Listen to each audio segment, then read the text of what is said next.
2010ஆம் ஆண்டு. அப்போது திமுக ஆளுங்கட்சி, அம்மா அவர்கள் எதிர்க்கட்சி. ஒரு பெரிய மிரட்டல் விடுத்து அம்மா அவர்களுக்கு எதிராக மதுரை மாவட்டத்தில் பல இடங்களில் போஸ்டர் ஒட்டியிருந்தார்கள். அந்த போஸ்டரில் அம்மா அவர்கள் மதுரைக்கு வந்தால் திரும்பி செல்ல மாட்டார், மதுரைக்கு அம்மா அவர்கள் வரக்கூடாது என்று மதுரை மாவட்டத்தில் பல இடங்களில் அந்த போஸ்டரை ஒட்டி பெரிய மிரட்டல் எல்லாம் கொடுத்தார்கள்.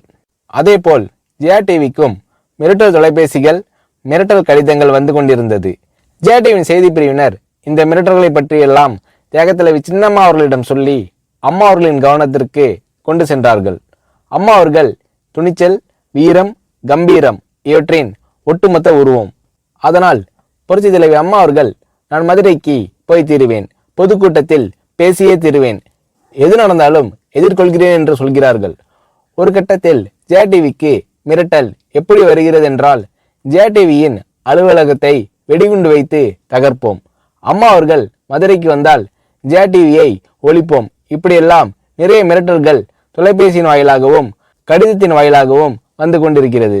இந்த மிரட்டல்களை எல்லாம் கடந்து அம்மா அவர்கள் மதுரைக்கு சென்று பிரம்மாண்டமான பொதுக்கூட்டத்தில் லட்சக்கணக்கான மக்கள் மத்தியில் எழுச்சி உரையாற்றும் போது, ஒரு எதிர்க்கட்சியின் தலைவி என்ற முறையில் என்னை நீங்கள் மிரட்டுங்கள், ஒரு எதிர்க்கட்சியினை நான் நடத்துகிறேன் என்பதற்காக கழகத்தை மிரட்டுங்கள், ஜெயா டிவியை எதற்காக மிரட்டுகிறீர்கள், ஜெயா டிவியின் அலுவலகத்தை நீங்கள் தகர்ப்பீர்களா, ஜெயா டிவியை நீங்கள் ஒழித்து கட்டிவிடுவீர்களா, பார்க்கலாமா, ஜெயா டிவியை ஒழித்து கட்டிவிட்டால் என்னுடைய அரசியல் குரலை ஒழித்து விடலாம் என்று கனவு காணுகிறீர்களா?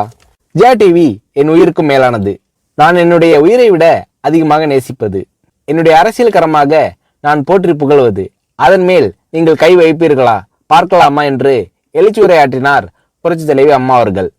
இப்படியெல்லாம் அம்மா அவர்களின் அன்புக்கும் மரியாதைக்கும் பாத்திரமாக ஜெயா டிவி இருந்தது.